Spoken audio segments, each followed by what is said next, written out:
we have been talking about supply chain. We moved between there to logistics to omni-channel, and taking that thought forward, the next panel is a very interesting one: last mile delivery and distribution in tier 2. And who is going to moderate that? Our own Charulata Bansal. She runs Celerity for the last 7 years. I've been with her for the last 3 years. It has kind of scaled new heights from 1,000 membership to 13,000-14,000 membership. We have a magazine which I showed yesterday every month. So do register that magazine. You will get a lot of knowledge and data. Prior to doing Celerity, she was a DGM of Future Solutions. She worked with Macken Advertising and then started her first job as SDFC. Welcome you, Charu. Please take your small stage. The panels as they come in. You will see some panels change, unfortunately. Anirban Sanyal, Senior GM Supply Chain and National Logistics, Century Ply. Thank you, Anirban team. Prasanna Salvi, Head Channels, Emerging Markets and SME at Blue Dart. Prasanna, are you there? Thank you, Prasanna ji. Good to see you. Good to see you, Blue Dart actually. Take care. And Sheldon De Silva, Regional Sales Head, West at Ecom Express. Thank you. Please take a seat. Charu, we are going to do this 50 minutes. 50. Akash. Thank you.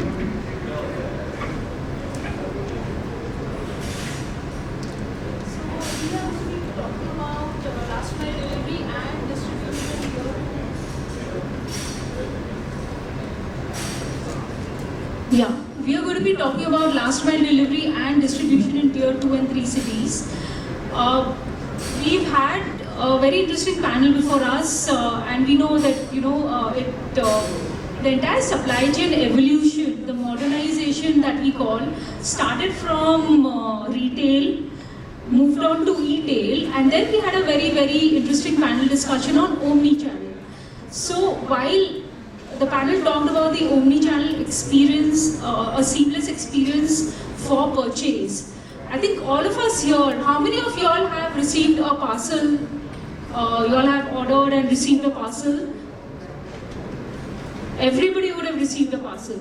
And how many of you all actually, wait for the parcel, maybe look through that when will it arrive, go back on the website and check. So that's become a consumer behavior, where once we order, we also keep checking as to when the parcel will arrive. So on that note, I would like to introduce my panel: Anirban from Century Ply, Prasanna from Blue Dart, and Sheldon from Ecom Express. And I would ask them to quickly introduce themselves, please. Good afternoon. So I'm Anirban. I'm heading the supply chain and national logistics for Century Ply.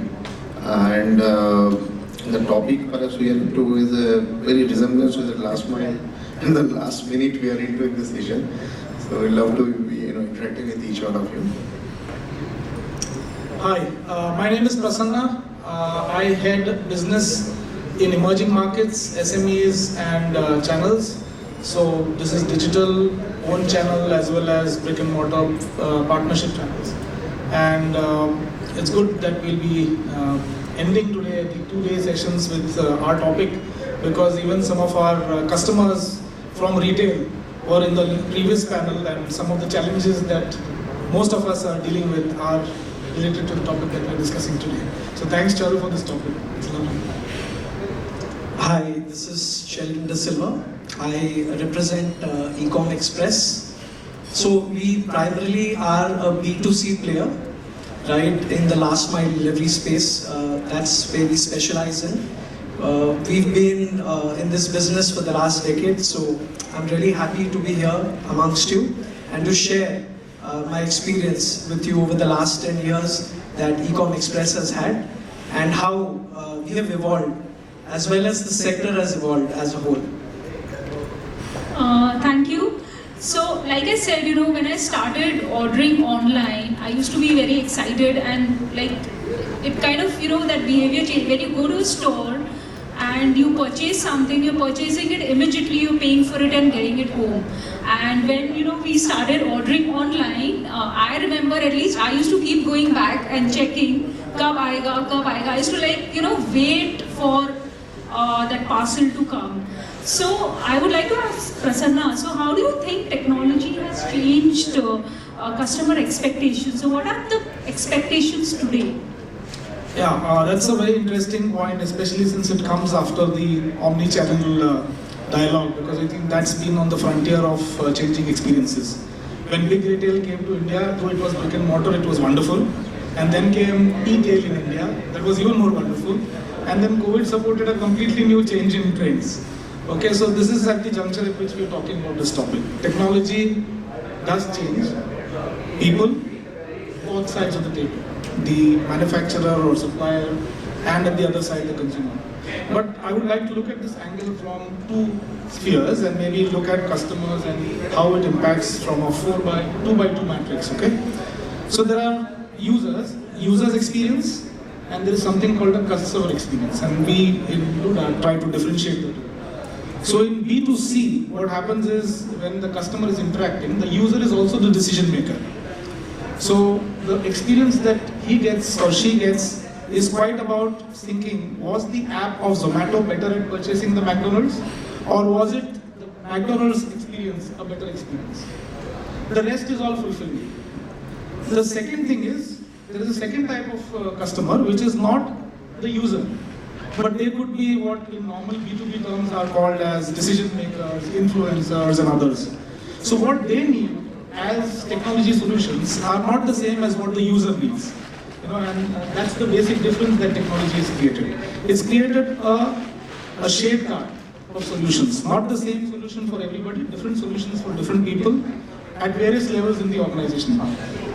The second axis is, like what I just now said, B2B experience is different and B2C experience is different. So B2C, since the customer is the chooser, there are different set of variables at play. There is an enchantment at the fact that the Zomato bike is shown coming and approaching you, versus a B2B where the things are much more real. It's about how much did it take. Did the Blue Dart courier, when he entered into the lift, was he smelly or was he different? So what Blue Dart also does, and big customers of ours like Bansal and others, is we give them the chance to be sending it through a courier who will be as sophisticated as the designs that they sell. So the person, when he goes into the lift, they would not be, oh my god, this is a courier in the same lift and it's smelly. The guy has to carry the same panache. The guy should not feel illiterate. So he should be able to, at the time of pickup, differentiate between what is a demand draft and what's a check. What's a CTS 2010 check of the present rules of banking versus a normal check which will otherwise definitely get bounced. So these are tech-enabled solutions today. I can't train, and just in the second panel of today they were discussing, you can't train people all the time. In fact, even in the retail panel, Gaurav from Roma was saying the same thing. But for us, we have made technology something which does not require training, because training can happen now on the app. He can actually see the check or the DD given by a customer and check with it. So there are various things that have happened. Technology has changed people. But now let me go to the other side. Now there are competitors. Ones like Ecom, who are unicorns, they work with money, and they can have a balance sheet which we will be very afraid to showcase, because we are having to look at all the three angles. We have to be provider of choice, we have to be employee of choice. We can't fire people just because Blue Dart is different. We are expected to be responsible. And third is we also have to be investment of choice. So we can't just look at valuations by burning cash. We have to show hard-earned money and cash at the end of the day. So therefore, solutions which we provide sometimes are a little later than the unicorns, because they can probably make a wow factor by showing something faster. But what we do is, we look at it from a traditional marketing lens. Have they created a point of differentiation? If they are creating a point of differentiation and the benchmark is salience, is it making sense to my customer? Then we have to be immediately catching up and showing it. So we can't be looked at as laggards. And I think that's the Blue Dart experience that we try to look for. So in a nutshell, customers do change, but then customers know what is technology for technology's sake and what is useful technology. And that they judge by the word called salience. Right? So what I think as traditional homegrown companies we look for is, does it make sense to the customer? And then we try to deliver that. That's basically the nutshell. Yeah, so actually I think Prasanna absolutely well said, you said about shade cards, different shade cards for different kind of expectations, and also the fact that as supply chain has evolved, and as buying behavior has evolved, consumers have evolved a lot and they are actually in sync and they understand supply chain. So, or they actually understand at least the last mile delivery kind of a thing. So taking forward from there, Sheldon, I would like to ask you that, obviously a lot of technology has to be put into a last mile, and Ecom Express came in when there was a sudden boom, and there was a gap in the way last mile deliveries were happening.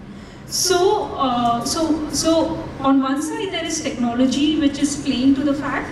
So, and then on the other side there are delivery partners. So, how is last mile delivery dependent upon delivery partners and upon technology, and what do you see their growth in future? Thanks, Charu, for that. Before I answer that, I'd like to thank my friend Prasanna for calling us a unicorn. We're actually evolved.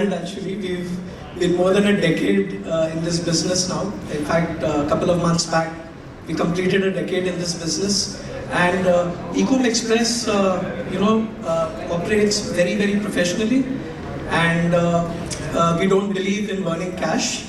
We believe, in running a profitable, well-run business, and that is something that we completely focused on, right? So that is something a little about Ecom and how we operate. Coming to your question, Charu. So I think technology today is playing, a completely different role in all our lives.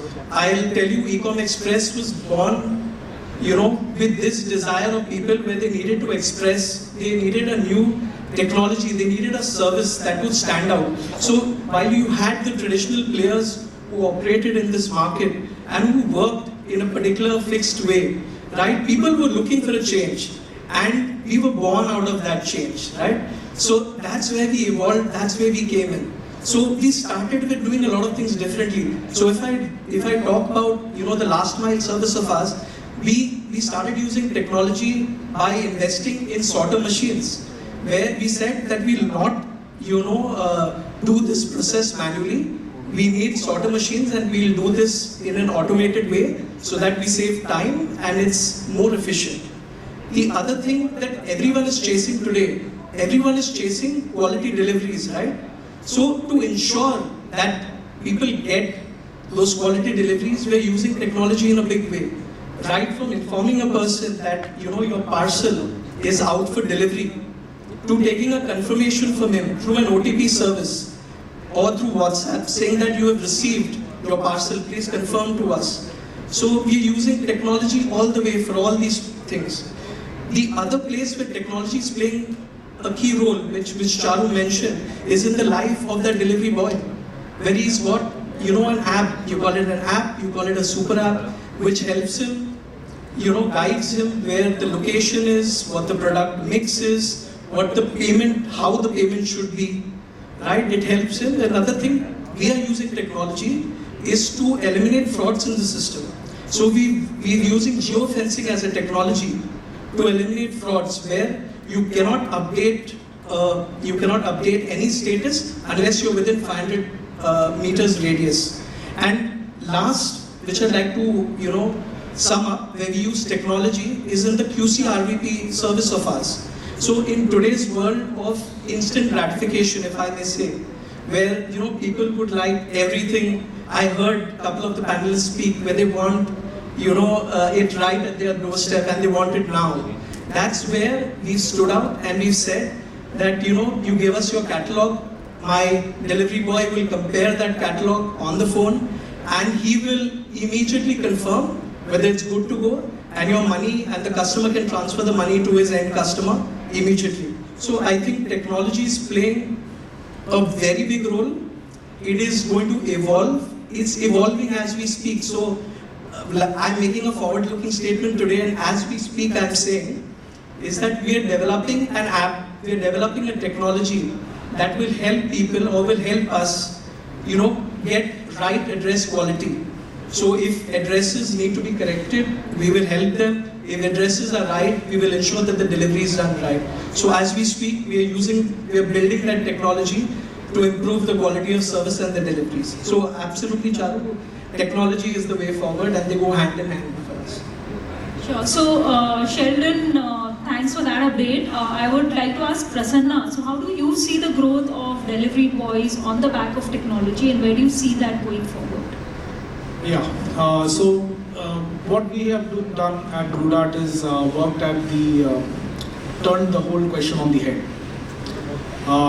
Most of players define territories in terms of territories which are consumption territories. Like, you take places which are small town places and you call them places where most of the deliveries will go inbound. Yeah, and most of the companies don't look at as outbound territories. So what we did as a change many years back when we saw that e-commerce is flourishing and definitely it will be the future, was that we changed that mentality.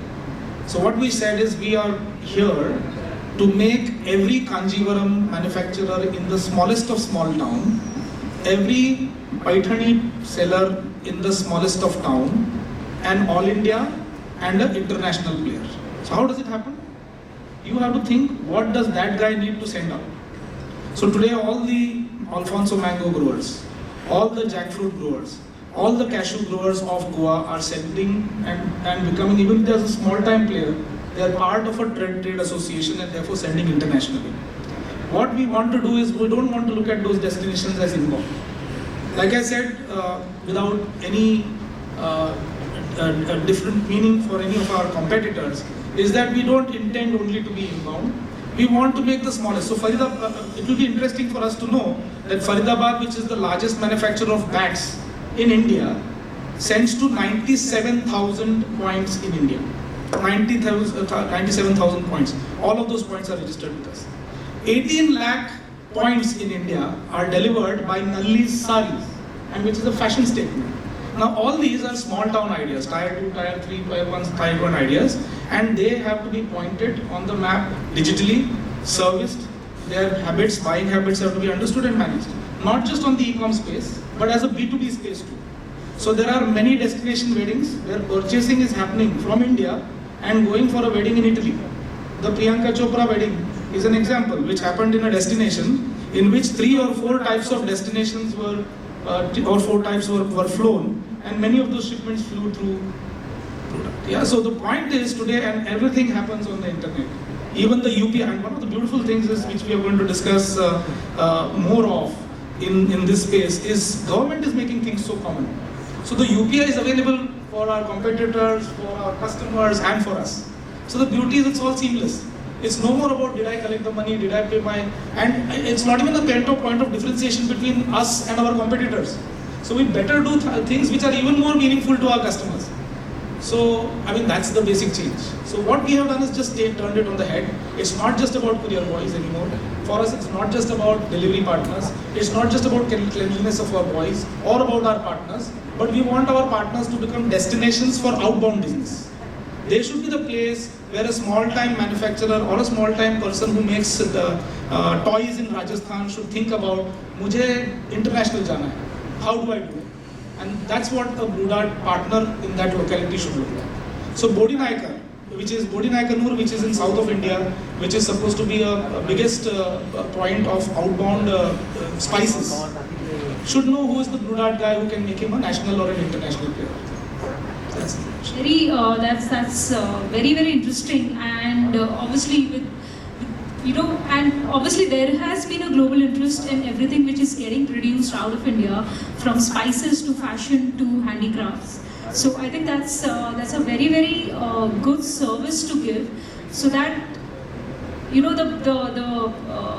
the suppliers or the manufacturers or the artisans in the smaller towns, tier 2 cities, tier 3 cities, can also reach out to the buyers in the larger towns and abroad. So yes, that's very, very interesting. So now coming to tier 2 and tier 3 cities, because plywood is a product which goes across India everywhere, So, what are the challenges in setting up a network in Tier 2 and Tier 3 cities? And how is it different from the main 10 Tier 1 cities, 8 to 10 Tier 1 cities that we have? Okay, so the examples you are giving. End of the day, transportation is all about per ton per kilometer, and your per ton product cost. So when we have to compare a nalli sari versus a plywood, we are having very paper thin margin to manage, and then it become a cost game. But at the same time, now it's no more an era of cost to serve; it is cost to service. So what we do generally that we differentiate. So we are having 3 different line of business: plywood, laminate, and MDF. So for plywood, we take a different approach for laminate, because plywood is something which takes a heavier weight and its per ton cost is pretty low if I have to compare with my cost to serve. So there we are using a milk run route or a fixed day, fixed route delivery. So we are managing on our own. But compared to plywood, when it comes to say laminate, and laminate is something like that, your fashion, like your choice of red versus my choice of red is still different. So there maybe we are sending a 5 piece or 10 piece. So what we are doing? We are investing on the packaging technology, and what we have turned that movement of the product, that we are ensuring that there is a packaging is so robust that my handling will not impact my product. And we are using bus service, because still the fact remains that many tier 2, tier 3 cities still is getting served by bus. So we are using bus service for at least 60% of our tier 2, tier 3 city to serve, and then obviously channel partners like that we are using. But end of the day, still it's a cost game, and where we also are looking for kind of a better pricing and consolidation. So what happens sometimes is that to consolidate, we find that there is a time taking is much more if I have to go for a standardized channel or a established channel partner. So still the reality of the life is that there are unorganized but small local players are playing a decent amount of role in tier 2, tier 3 distribution. So still it is playing the role. So we go with need and specifics. So it's not one rule fits for all. We ensure that as per the requirement, we take a different strategy, different call at point of time. Right. So all those guys who have products with wafer thin margins, I think you could understand his strategy better on how he's using the bus services and ensuring the last mile delivery in tier 2 and tier 3 towns. So thank you.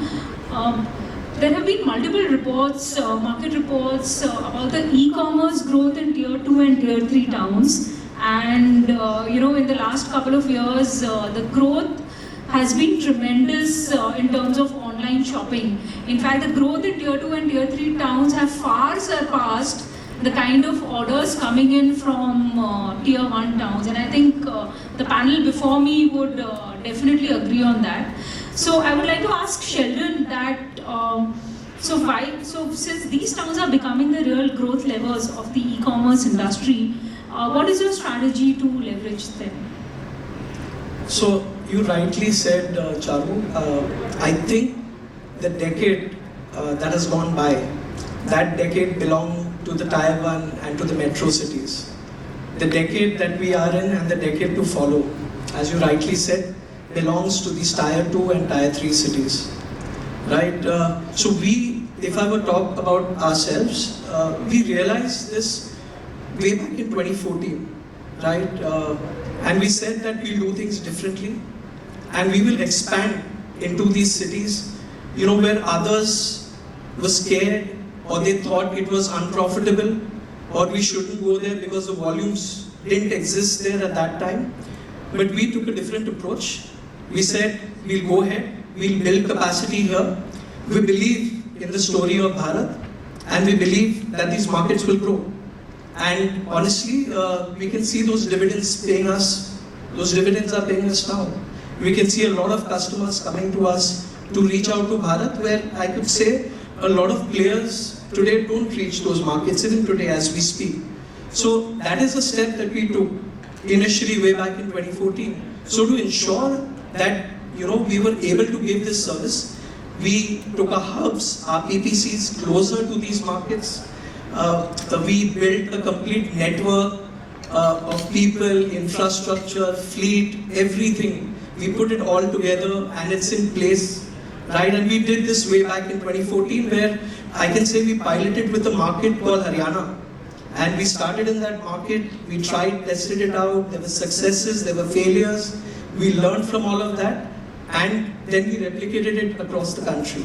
And today as we speak, we are present, fully present in 25 out of the 28 states in India.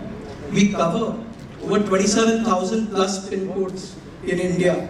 So we believed in that story, we believe in that story.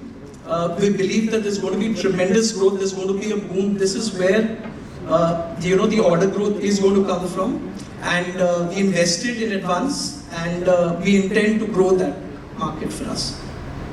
Right. So taking again, the tier 2 and tier 3 conversation forward. So Blue Dart has been around, and I remember that there were times when you had to courier something, you would, and if the other couriers did not reach, you knew that Blue Dart would definitely have a serviceable pin code there.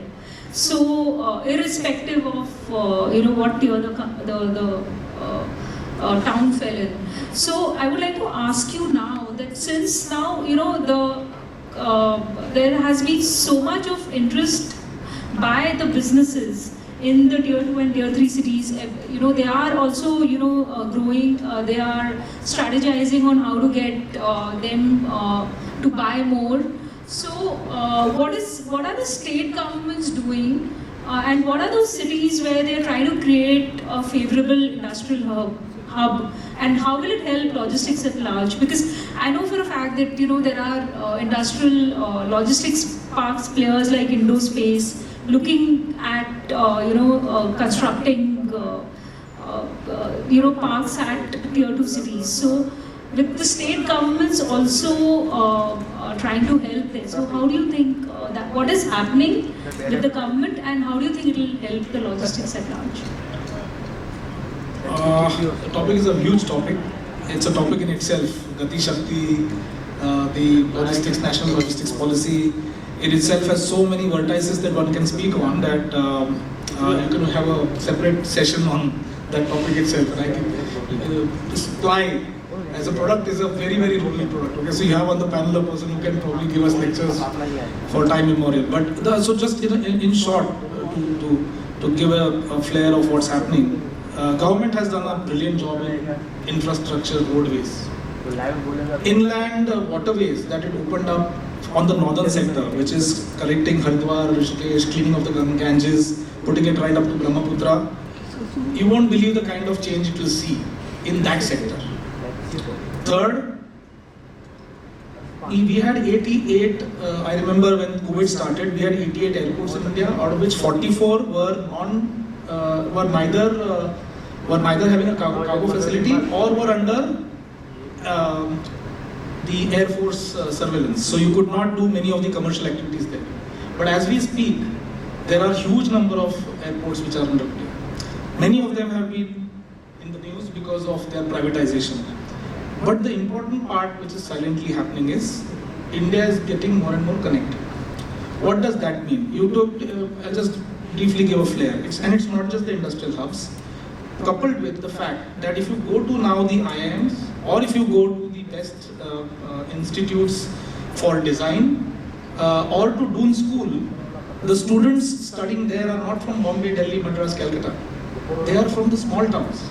So the richest rice manufacturer or the rice mill owner, the wood owners, and all their children are now studying in the very polished educational institutes of India. That makes the scene for tomorrow very different.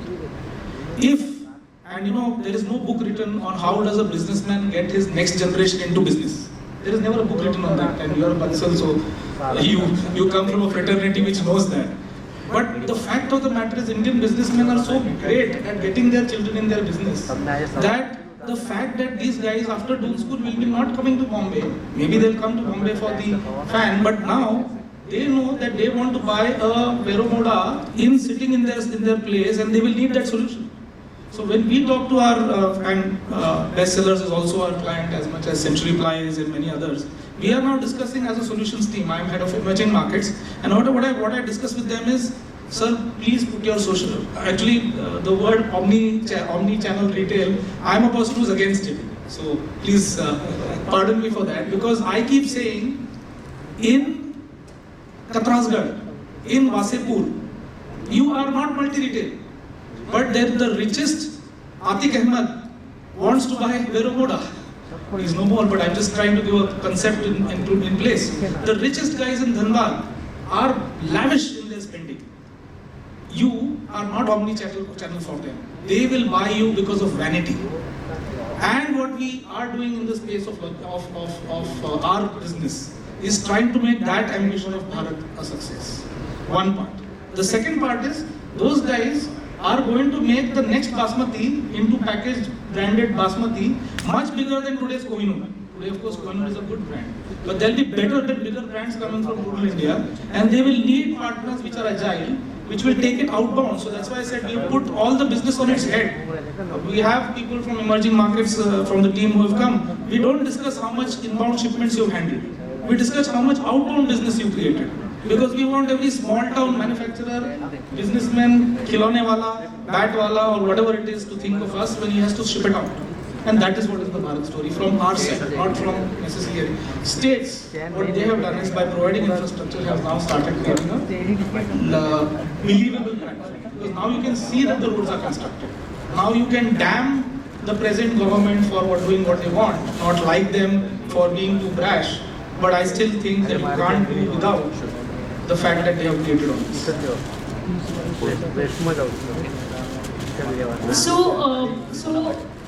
So tier 2 and tier 3 towns, like you rightly said, they actually buy for vanity. So there are certain, obviously stores cannot be opened there because the purchase value would not be that high for a store to be able to, get their ROI. But ordering online and being able to receive it through delivery partners such as Blue Dart and Ecom, obviously is where the scale up of the best of brands reaching tier 2 and tier 3 is happening. So another innovation which is happening, like you had said, was on the packaging bit. So I would like to ask you that how does Sheldon first, how is packaging playing a role, and how are you scaling up in product innovation? So while packaging would be one of them, but in your service delivery, in innovating your product or service given to your clients, what is that role? How are you playing it in Ecom Express? So, if I were to talk about packaging, primarily, we don't really manage that for the client. The client, has his own set, depending on the product mix that he would actually have, right? But having said that, for products like RVP or a QC RVP that we manage for our clients, we've come up with products like having a transparent file, right, which would help to identify the product, to try and dissuade thefts from happening, right? So this is something as far as packaging is concerned, from a last mile service provider is concerned. We don't really play a role there. It's primarily the manufacturer or the D2C service provider who decides, depending on his product that he's shipping. And in terms of product, in terms of your service to clients, what kind of innovations are you planning ahead? So I think I touched upon very, very important aspect of quality of deliveries that everyone is looking at. So to improve the quality of deliveries, I would say we're coming out with a product where we'd be able to bring in the best quality of addresses, mix and match them, correct them where they require correction, and probably also if there is a address where there has been delivery made, there is no question of NDR happening or no delivery happening on that particular address, right? So that is one aspect or one service that we're looking at. The other part is that in today's age of Zeptos, right, where people are offering you, delivery in 10 minutes, right? So we also don't want to be left behind here, or our partners, I can say, don't want to be left behind here. So to ensure that we service them and we service them right, we have products like, we've come out with products like same-day delivery to compete with, someone like an Amazon or a Flipkart who gives this to my, to the same customer, or a D2C customer wants to give that same level of service to his customer who's buying probably through Amazon or Flipkart. We also have a service through the dark stores that we built in, where we could actually deliver that package to him in a few hours time. So these are just a few. There are a lot of innovations this industry is going through. There's a lot of change and upheaval this industry is going through, and over a period of time you will see a lot of more things happening, which will actually enhance the customer experience. Right. So I am looking forward to it. Actually, since COVID, I have become a 99% online purchaser. I just don't like going into a store anymore and walking through different stores to figure out what to buy. Online is good for me. So I am going to be looking at all the kind of end consumer kind of product innovations which will help us experience the delivery better. So while we've spoken about technology, we've spoken about innovation, we've spoken about how technology is also helping the delivery partners give a better experience.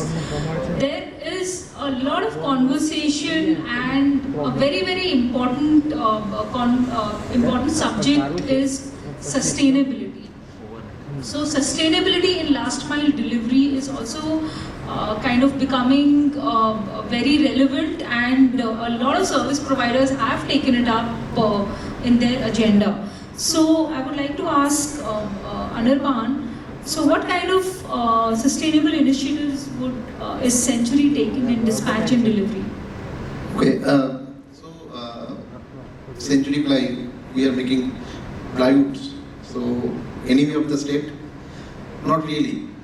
What is happening that Century Ply or all the organized plywood manufacturer are actually buying the woods from agroforestry.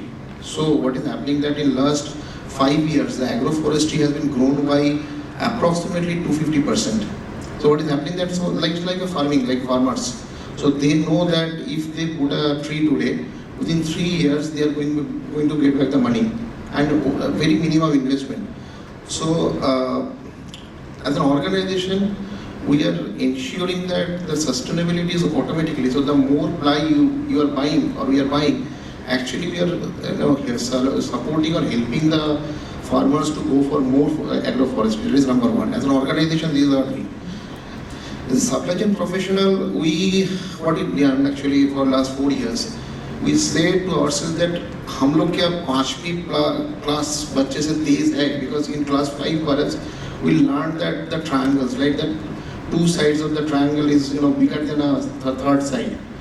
So any point of time, any delivery, if we see that we are having an upstream and downstream happening for doing a single delivery, we are ensuring that we are cutting that third leg, and we are calling it a Bermuda Triangle. So we, on a quarterly basis, we do a Bermuda Triangle audit, and no deliveries are branch warehouse specific. It is that nearest to your supply point. It doesn't matter that which branch. So, for example, if I'm sitting in Maharashtra and I'm having a delivery point of Karnataka, which is closer to my Maharashtra warehouse, then I will supply from Maharashtra. It doesn't sales can book in my Karnataka branch. That's okay. So by doing this, we eliminated approximately 30% of our running kilometer, which also helped in reducing our carbon emission. At the same time, the cost, because end of the day, whatever we are doing, cost is one parameter, but over and above cost, I think all the innovations, I was just talking with him, that the innovations what we are doing as of today, keeping sustainability in mind. Because we have to believe in that, we have to deliver in this. Because this is something, if we don't adopt as a process, as a practice, as a passion, I think we cannot survive after a couple of years, and what you are going to give back. So as a supply chain fraternity, we always ensure that I am not having a downstream delivery. So I may go to the 3rd mile or 4th mile or 5th mile, end of the country, but that does not mean that my stocks are crossing the delivery point, it is coming back to delivery. That is the way we are ensuring that each of our delivery is traveling minimum distance. So this is the way we are doing. Apart from that, obviously electronic vehicles are coming, so we are using electronic vehicles. Although there is some debate that whether it's really a sustainable drive or not, because the battery and the waste, battery, the disposal of the battery is sustainable. There is a debate. We are part of this drive. We are using the EV vehicle, and we are ensuring all our warehouses, roofs are actually having solar panels. So this is the way from supply chain fraternity we are ensuring that whatever possible area we are contributing. Right, great. So actually, so Anirban, so while companies like Century, they are pushing sustainability through their network design, infrastructure design. Companies like Blue Dart and so I know for a fact that Blue Dart has a lot of sustainability initiatives. So Prasanna, could you touch upon some of them, please? Yes, it's a very important topic for us. We being the only cargo carrier company in India are in the same dilemma as Anirban is and Century Ply is, that we pollute a hell of a lot. But the point is, therefore, we have to be very, very agile when it comes to meeting the promises that we have made on sustainability. So when at Davos, DHL promises a date, we tend in India to at least prepone the date by 3-5 years and take a decision. But our decisions often have to be at the cost of some serious NPV IRR discussions, because investments of sustainable nature, for example, EV as a platform came to India, and we went through a very, very strong, because everyone said, why don't you buy an EV scooter? Why don't you buy an EV scooter? But if you look at a Tulu scooter which goes on the road, we wouldn't want our employees to be at risk. So we said, till the time the best manufacturers in India don't make EV scooters which are safe and sound as much at speeds which we can definitely say are good, with a safety guard which we want for our employees, we can't. So we have done these kind of things because we also, as much as we want to go for sustainability before the target, we also want to ensure that our employees feel that we are an employer of choice. So that's the balancing we do. But when it comes to planting trees, when it comes to doing most of the initiatives, we plant more than about 5 lakh trees every year. We do look at sustainability norms and reduce our emissions. Our flight routes at times of heavy peaks are calibrated through now a digital software which tells us which is the best route to take. We have opened up our commercial sector planes also to our network. So a lot of these in partnerships and initiatives we have taken so that we have an eye on what is the sustainable blueprint that we are creating. So that's what we do. That's great. So I will throw open the last question to all three of you, and after that we would still have time to take questions. So this question is for everybody, and now Bharat actually means your tier 2, 3, 4 towns. So we start with Sheldon. Sheldon, what is the strategy of your company to capture Bharat? So Charu had mentioned earlier, when we spoke, we've actually, were in this game. We started off. We had a little head start over competition, if I might say, in 2014, right? And we built on this network. And today, as we speak, we're pretty comfortably placed, right, to service Bharat. We believe that the growth, we believe that the next boom that is going to happen here. So we were already well placed, and we are well placed as we speak today to service our clients right across the board, no matter whether they're large, whether they come into the mid-tail segment, or no matter how small they may be. we want to give both the seller as well as the buyer the same customer service experience, the same levels of service that a metro and tier 1 city person enjoys today. So whether I talk of giving quality reverse pickup, right, I can give that across the 27,000 pin codes that exist in India today. I can give it, if it's available in the metro, it's available to rural India as well today as we speak. So any of my services, right, are available to Bharat, right, and we intend to expand and grow into, further geographies. We intend to help our customers also through the technology platform, and we believe that this is where the next wave of growth is going to come from. Prasanna, your take on how, so while, because you've been there since a long time, you're an established brand, I think the genesis for you would have been from a courier, from a parcel delivery to an online, being able to deliver online e-commerce sector.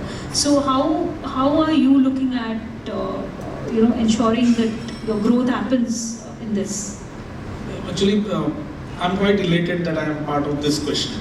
You've thrown it open to everybody, but I'm especially elated. The reason is that, as a HR policy, and I'm starting with an HR policy deliberately. As an HR policy, we have a very different policy.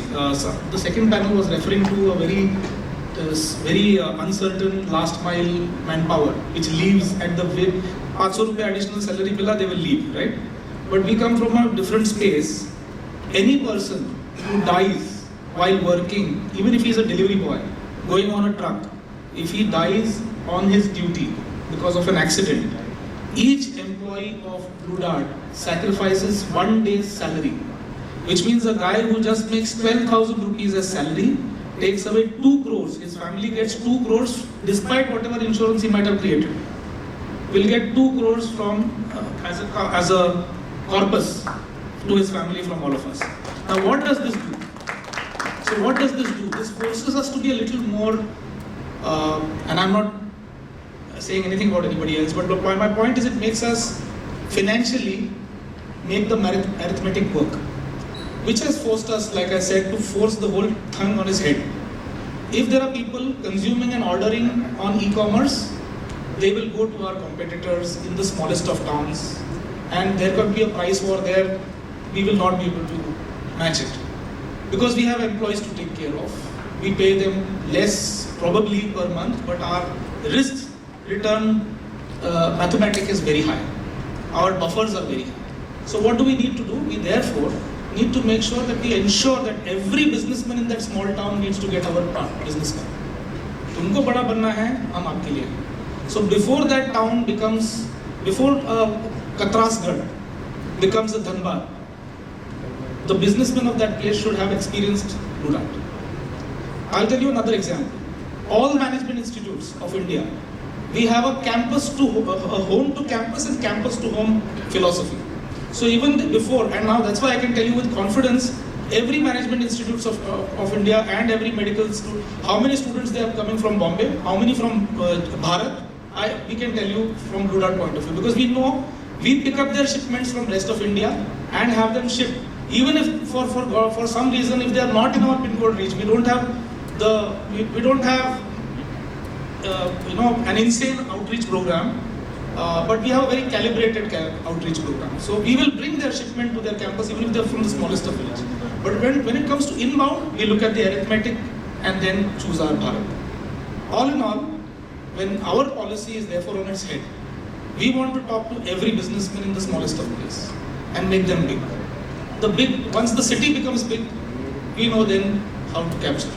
That's been our policy. So yeah, that's like you said, differentiates, getting more personalized with the people staying in that particular town. So coming to Anirban, so what is your strategy to capture Bharat? So we have a 3T strategy. So the first T is that to be truthful. So what happened many times in supply chain, we stop believing each other. That जो बोलता है कुछ तो जेब में रख के बोला होगा. So not really, that truthful. And second thing is that time bound realistically. If I know that I am going to deliver in 3 days, I will say 3 days. This is number two. Number three is the traceability. So from order to delivery, anybody if they are linked with our app, they know that when they are going to deliver, where is their product. So these three T we really are believing that we'll position ourselves in a way that it will build confidence, it will build an honest approach that whatever they are doing, they are not unrealistic, and what we are saying, we are delivering. We have time for a couple of questions if there are any questions for the panel.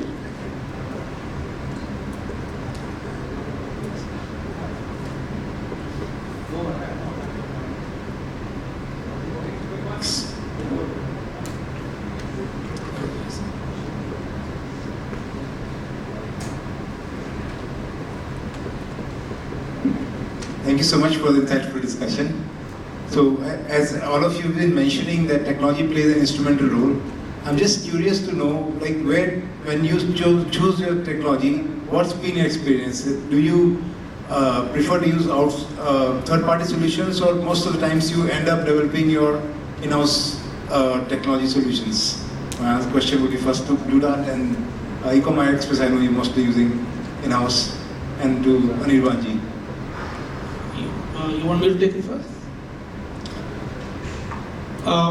So we have been at all ends of the spectrum in terms of technology.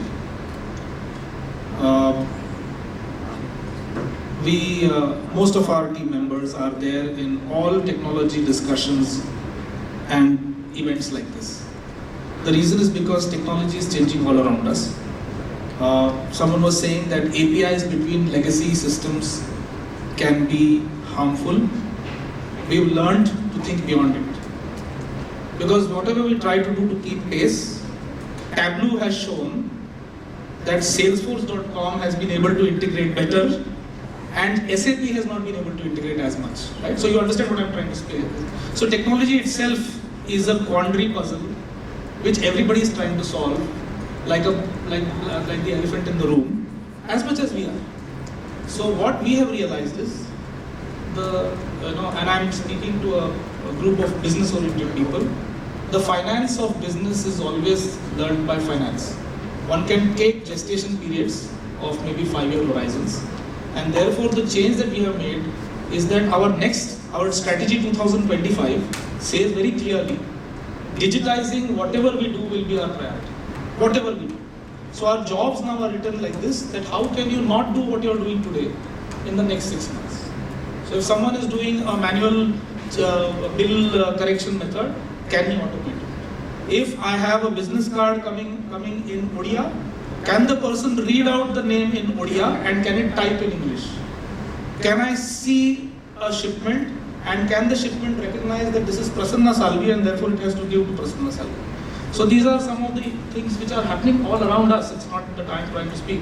Our government is now asking people to go without a boarding pass just by retina scan. Someone just told me recently that China has thought about palm scanning as a method of entry. So things are happening all around us, and India is the mecca of technology. I can say that boastfully. So we are open to look at it, and it has to make salience, which I was talking about in the beginning. So it has to make sense to my customer. If it does, we are not in wow and in love with every technology. If my customer gets tangible benefits, we will use it. So my question was specifically, used by Hindustan Unilever, like Shakti or Chopa or ITC. That also Absolutely. Yes. my question was, there's so many problems to be solved in each area, so not everything can be done in-house, but at the same time, when we try to integrate third-party solutions, they come with its own challenges. What has been your summary insight in terms of success? Like, does it work or it's too much hard work? Do we have an option to not outsource? There is no other option to outsource. We can internally also not become today a Google. Right? Otherwise, all the banks would have been competing with Paytms, but everyone aspires to become the Paytm so that the Paytm doesn't take away the banking business. Banks have fought that war once with the Visa cards, and banks are still alive. We are finding our own space, and we will try to do it as much as possible without losing sight of our employees, because we have to train them, we can't just sack all of them. and at the same time keep our main imprint. Our customers should feel that we are still a sensible provider of choice. So if we can't lose this balance, which is why we do it a little more, we study, see the dynamic, see whether the customer will pay us for it. If not, if it's just a wow factor, then we wait for our competitors to make it such a wow that sometimes, it happens that our competitors go and tell their boss, देखो sir कितना अच्छा दूसरा company ने दिया है, product को क्यों करते हो? Then if it's a problem, if my decision maker is getting influenced by my user and making him a promotion, giving him a promotion, then I should stop it and I should invest. That's how. Anirban, what is in your journey? So my take is that this is not our core. So technology is not our core. We are plywood manufacturer. So and technology is very inevitable part that we need. So we go with one at a time approach because there are so many things are happening, and every day, every year, or as the last year's technology became obsolete. So we are taking one at a time. So as of today, perhaps we are late, but we are latest. So wherever we need technology, we are fully digitalized. But not everything is technology, and then technology comes with a lot of change management. So each technology implementation followed by the change management, people adopted with the technology, then we evaluate that what next, and then we go forward. So this is the way our digital journey is happening, and that is the philosophy we are carrying. Practical and profitable solution is better than the fantasy of. Yeah, we don't believe in fantasy.